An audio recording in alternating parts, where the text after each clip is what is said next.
Thank you, everyone, for joining us. In just a couple of moments, we're going to go over the April 2010 crime statistics. Chief Medlock will be doing the presentation in just a couple of moments. Following Chief Medlock will be a Captain Stella Patterson. She's from our Westover Division. She's going to talk briefly about some of the work her guys and gals have been doing out there to fight crime in the Westover Division. But without further ado, Chief Harold Medlock. Thanks, Roy.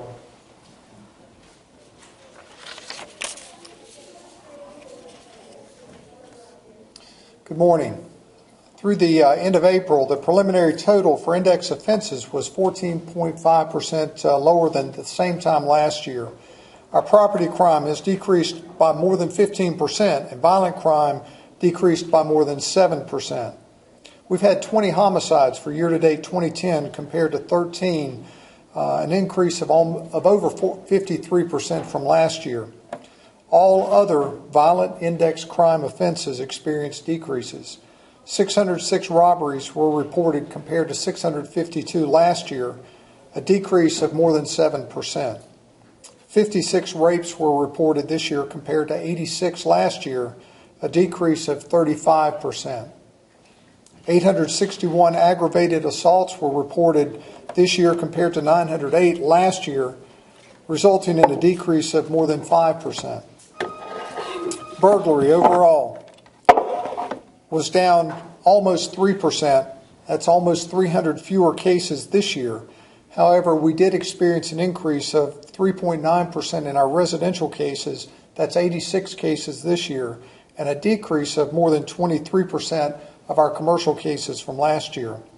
742 vehicle thefts were reported this year compared to 1,193 last year. That is 449 fewer autos that were stolen in Mecklenburg County this year. That's a decrease of more than 37%. And our total larceny cases declined by more than 17%. Larcenies from auto, again, a real problem for us in the past, have decreased by almost 31%. That's 1,324 cases fewer this year than last. We have had 102 arson cases this year compared to 91 last year, and that's an increase of 12.1%.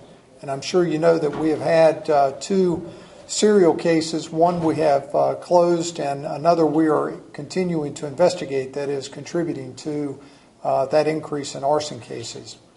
I'm going to ask Captain Patterson to come up and share some information for the work of the Westover Division, and I will be available to answer any questions you might have overall after Captain Patterson finishes. Captain?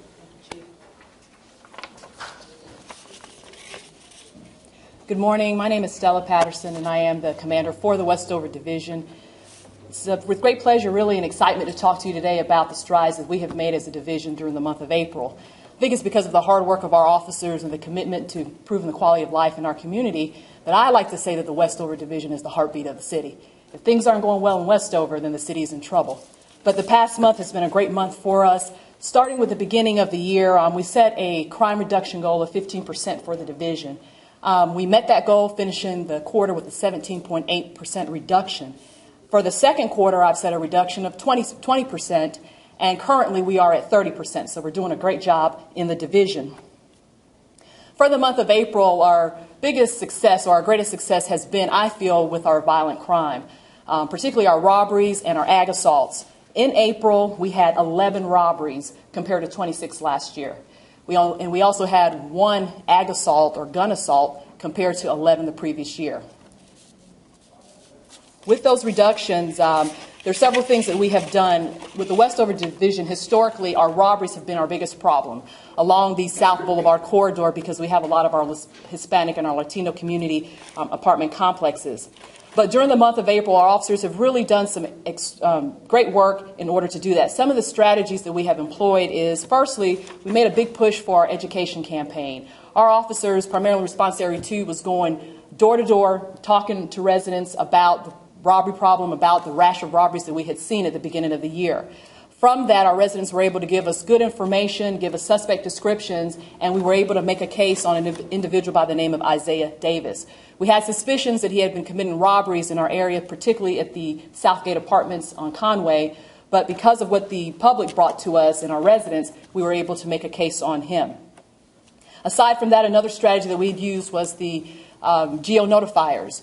That's where we sent out information via telephone to all our residents, just alerting them of, say, the robberies or any issues that we might be having in the area. Those proved to be useful for us as well. One final thing we did for the robberies is that we increased our patrols. We initiated high visibility patrols in our neighborhoods, as well as using undercover officers to observe everything that's going on in the neighborhood. Aside from the robberies, our gun assaults is another priority for us, and in April we did an outstanding job of keeping those gun assaults down. One of the things that we've employed is that each week my response area commanders, my detectives and I, we look at the DOC release form to see what individuals are being released from custody and from prison. And we take that information and then assign officers to those individuals to go by, see how they're doing, to check on them. That has worked for us. We've also partnered with probation and parole and have done curfew visits. This has been very successful for us. Our officers in Response Area 1 on a monthly basis go out with our probation and parole partners. In doing that in April, we located 10 individuals and we pushed to have their probation revoked. One person in particular that was very problematic for Westover was Demario Jenkins. But we were able to get his probation revoked, and he is back in prison as a result, serving 9 to 11 months because of the work of working with probation and parole. So overall, the strides we've made in April has just been astounding. I'm very pleased. I'm very proud of the work that our officers are doing. We're going to continue to try to sustain those reductions. We know we're working against difficult numbers, but I think our officers are up to the task, and we're able to do that. As long as we keep the blood pumping, we're going to be all right. Questions for Captain Patterson or Chief Medlock?